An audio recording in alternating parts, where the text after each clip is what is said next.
Hi there, I'm Judy Holland, and welcome to Happy Nest, the podcast where you can hear the latest research and best advice for living well when your kids leave home.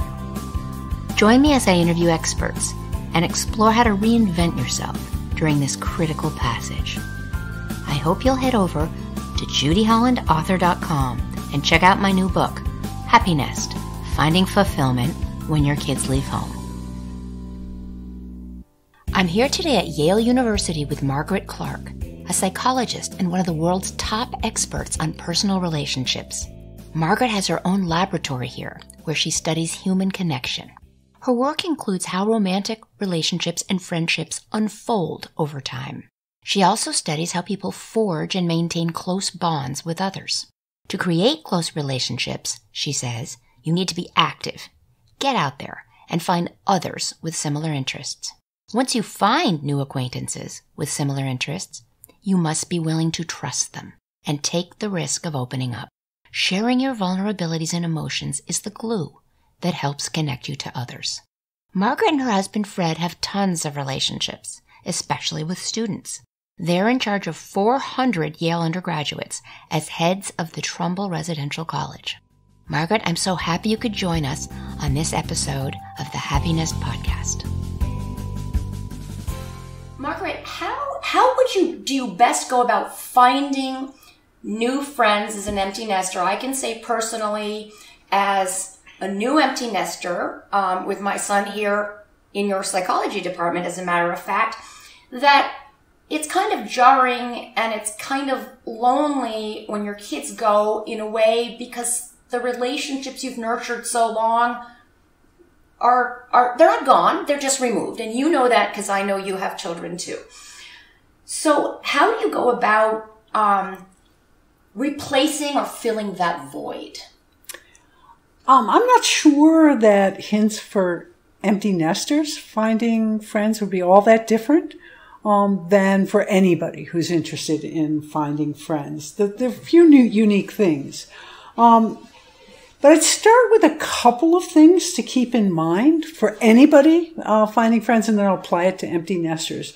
So first, while all people want to form relationships, all people want connections to other people, they also don't want to be rejected.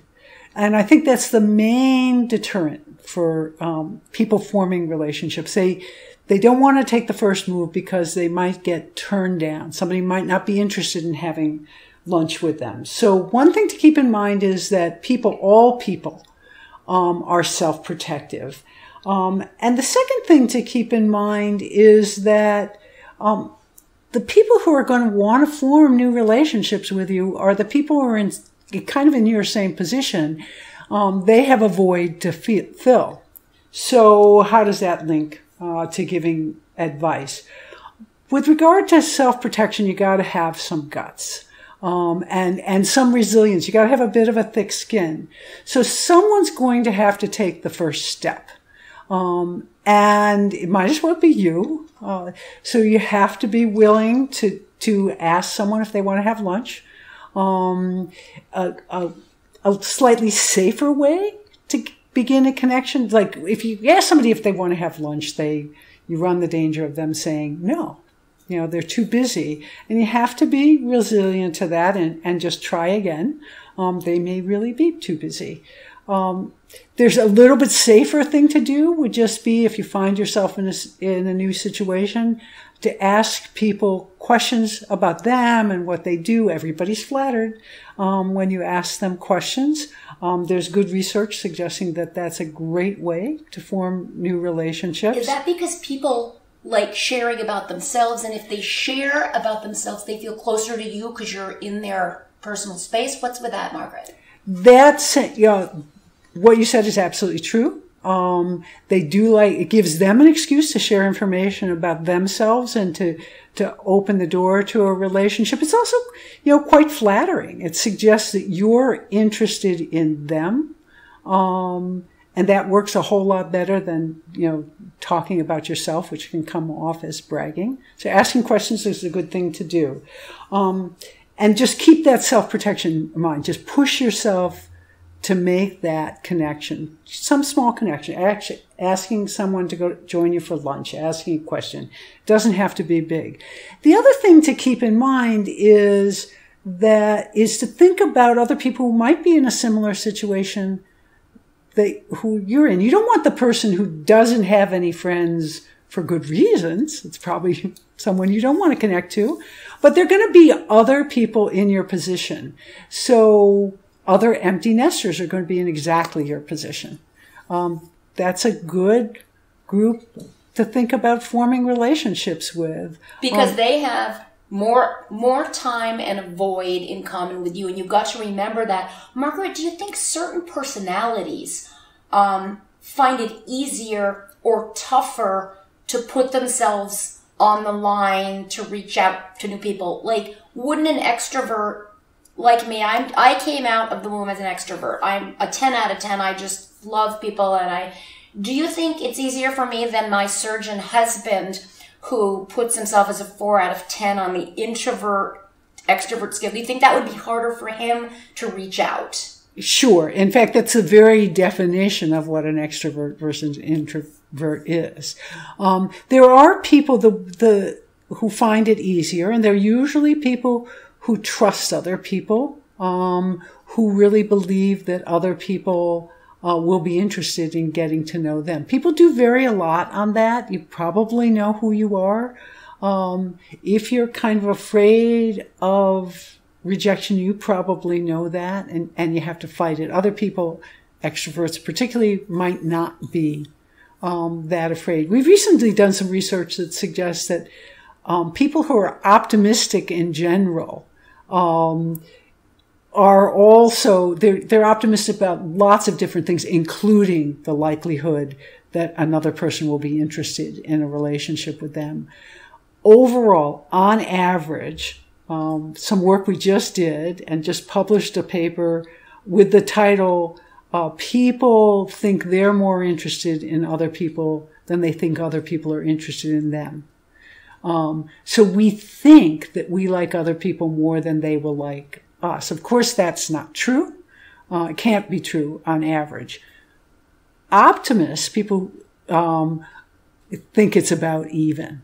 But we all have a slight bias. I think it's just a self-protective bias. Yeah. That if we believe the other person's not going to like us, then it doesn't hurt so much if they're busy when we reach out to them, or they don't seem interested in us when we talk to them at a party. I think it's self-protective. You kind of knew it all along. But of course, that's not true. So after you've held out that initial olive branch and you've put yourself a little on the line to reach out to somebody else, how do you further deepen and develop meaningful relationships, revealing things about yourself that are not just all sunshine and the top of everything? How does that, Margaret, bring you closer to somebody? There's several reasons I think that brings you closer. When I talk about negative emotions, I mean things like your worries, your fears, your anxieties, not something huge. I would start with something small. But there's several reasons why that is a better strategy than actually telling people what you're terribly happy about, or what's been really good in your life. It's not that that's bad. We can get back to that. But when you reveal a concern or a foible, the first thing you're doing is conveying to the other person that you trust them. So that's flattering. People like to feel trusted. So that's a piece of it. It's an important piece of it. Another important piece of it is what you're doing is opening the door for them to give you some support. Mm-hmm. And that kind of, that mutual supportiveness is a lot of what friendships are about. So if you reveal some vulnerability, it doesn't have to be big, you're immediately providing them an opportunity to provide support. And then you can accept it, which is also flattering. So there are lots of reasons why it's good. We found in our work that college students, who are an interesting population, when they first go to college, they know nobody. Yeah. So we measure. Scary time. Pardon? Scary time, right? It's a scary time. You know nobody. Before they went to college, we asked them, are you willing to talk about what you're nervous about, fearful about? Before they went to college. Then they go to college and we track them over the first semester in college. And those people who were willing to talk about negative things formed more friendships. They were more likely to have meals with other students rather than alone. And if you ask them about the closest of the relationships, they describe them as more intimate. Most interesting to us is we also ask their roommates totally independently, do you provide help to this person? And people who were willing to reveal vulnerabilities had roommates who independently said they provided more help. So that's just evidence that if you do that, you're opening up the door to people being responsive to you. However, I also read in some of your research that we don't want to approach a new friendship as if it is a one-way street. Talk to me about the two-way nature of trust and support in a new relationship.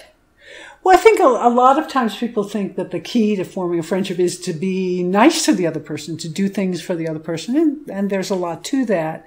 But you also have to be willing to let other people be what we call responsive to you. Mm-hmm. So that's another reason why revealing some vulnerabilities is good. You have to be willing to accept support and advice and question asking as well. It's mutual for it to work. We did a study a long time ago on relationships in a big society of students, and the people who said they would help anybody, any of the 50 people in the society, and all 50 of the people were their friends, but they wouldn't ask those people for anything. They are the people who other people described as alone and not having friends. It's got to go both ways. Yeah, absolutely. So I wonder about gender differences and if those exist. What about, have you in your studies seen a gender difference about sharing like that? Actually, in my studies, and this was a surprise to me. In my studies, I do not see many gender differences. And it really did surprise me because I think most people do think of women as being better skilled at these things than men. However, when I do see a gender difference, it goes in the direction that you're talking about. I just think it's smaller than people think it is. Yeah. It is the case if you ask people who's the most, who they have the closest, most intimate relationship is with, both men and women will tend to say it's a woman. And they'll say they're closer to their mother than their father. It's not that they're not close to the father, but closer to the mother than the father, closer to the grandmother than the grandfather, closer to a sister than a brother. Why do you think that is, Margaret? I think that women both give and seek support more readily. There is something, especially in Western cultures, but in many cultures actually, where men are not supposed to be vulnerable. They're supposed to be strong, and so they're less likely to reveal those weaknesses. And to the extent that it's important to reveal weaknesses to form relationships, they're unlikely to do it. I think it's clear, the clearest example of it in terms of emotions, something that everybody kind of understands and believes to be true, and it is true, is if you think about crying. Most women will say there are times they cry. Most men will say that there aren't.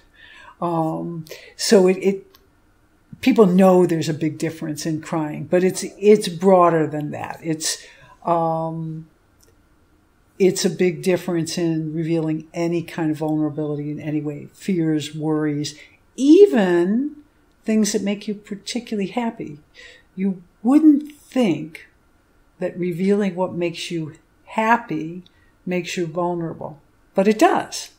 If you think about it, if I tell you something fabulous just happened to me and I'm so happy about this, and you don't respond, that's going to hurt. Wow. So even revealing what you're particularly excited about or happy about is a way to convey vulnerability, because it's then up to the other person to do what we call capitalize on it, to be happy for you. But they might not. They might think you're bragging. They might be jealous. They might ignore you. Interesting. They also might make light of it. So even revealing that positive emotions can work to bring you closer. Men are lower in revealing emotions. Interesting. And that's probably a society-trained kind of thing, right? I mean, I think I tried very hard with 2 daughters and 1 son to cultivate kind of an even response to this sort of thing. But also my kids did not grow up in a vacuum. So society and movies and popular culture continues to train men and women to Right. behave a little differently in this regard, right? Yeah, the biggest differences in males and females are in terms of emotions. Women are more willing to convey sadness and fear. Men there's one emotion that they're more likely to display, and it's anger. And anger doesn't make you vulnerable. Anger makes you actually look strong and intimidating. Interesting. And that's the one emotion that men are higher on. Interesting. Expressing, not necessarily feeling.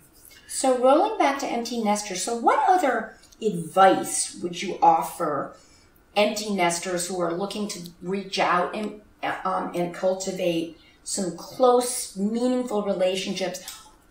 How might you go about doing that? Well, that makes good sense. Perhaps the thing that social psychologists have established most strongly is that there's far more truth to birds of a feather flocking together than opposites attracting. So looking for people with similar interests is a great thing to do. So, what you described makes a lot of sense. And if you have more time for those activities, so you did ballet a lot before you had children, then you were too busy, returning to that is a great idea. How did you find like-minded birds of a feather? And what did you do personally, Margaret, to create some more space? And I also know that you and your husband, Fred, after your kids left, you had 400 substitutes, right? Are there 400 kids in Trumbull College? There are 400. So you guys have dinners and you've brought in kids what about that? How did you fill the void after your last child left?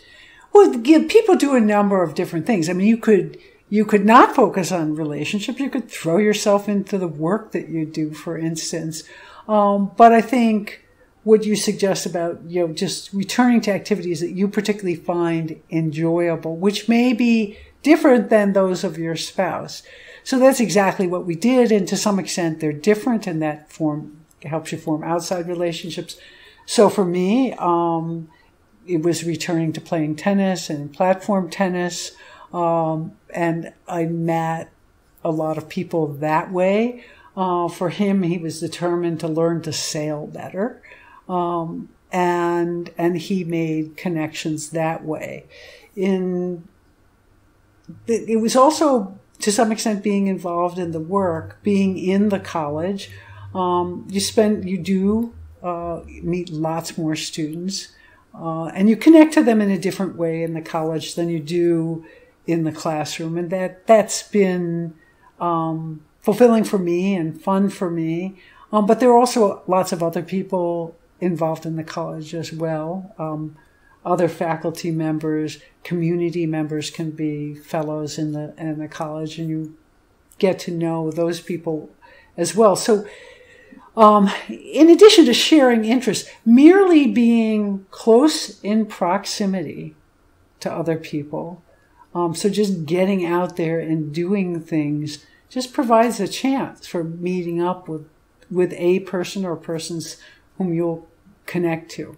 Mm-hmm. So just merely putting yourself in situations, joining groups or getting involved in activities, provides that opportunity. One of the biggest predictors of who forms relationships with whom is mere proximity. But that takes a little bit of courage and a little initiative. Yeah. And you face down a little bit of fear. I guess it varies on who you are and how introverted, extroverted you are. But you got to put yourself a little bit out there. And as an empty nester, you're likely to have a much better experience if you can push yourself out there towards your passions and interests. And again, you're likely to find like-minded types there. Yeah. So wrapping it up, I know as a professor, you're good at wrap-ups because you probably do that in lectures all of the time.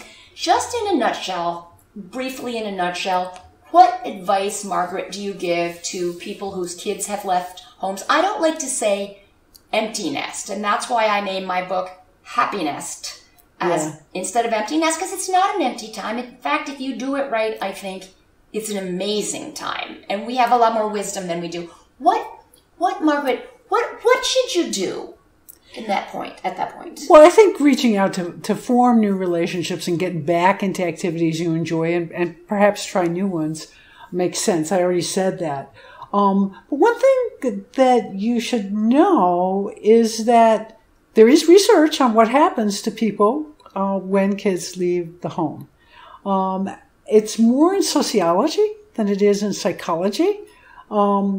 But there's one gigantic study by White and Edwards, they were sociologists, who looked at people at all stages of life. And what happened in their study and in quite a number of other studies is that people's marital satisfaction actually goes up when they become empty nesters. Perhaps they just have, nobody knows exactly why. Perhaps they just have time. So one thing is, form new friendships, but you can invest in the marriage as well and spend more time with the person you happen to be married to. And marital satisfaction, on average, goes up. That's not quite the same as life satisfaction. Life satisfaction doesn't as clearly go up. But it does, one thing that predicts it going up is staying in touch with your adult children. They're not there, but just staying in touch and visiting and having that connection is correlated with having higher life satisfaction. So balancing all those things, spending more time with a spouse, staying connected with adult children without depending on them as your primary relationship. They've got their own lives to lead. And reinvesting in activities that you just enjoy. It's not, these might be things people just know that they really ought to do. But the research supports that they are the things you ought to do. No, absolutely. Well, this is wonderful. And I'm here with Margaret Clark at Yale University, who has just shown herself to be a world-class expert on personal relationships. And thank you very much, Margaret. And I'll be back to you soon. Thanks for tuning into my Happiness podcast, where we explore how to get the best out of the empty nest. I hope you'll subscribe, write a review, and reach out to me on Instagram, Facebook, and Twitter. Check out my website, judyhollandauthor.com. Have a great day, and remember, make it happen.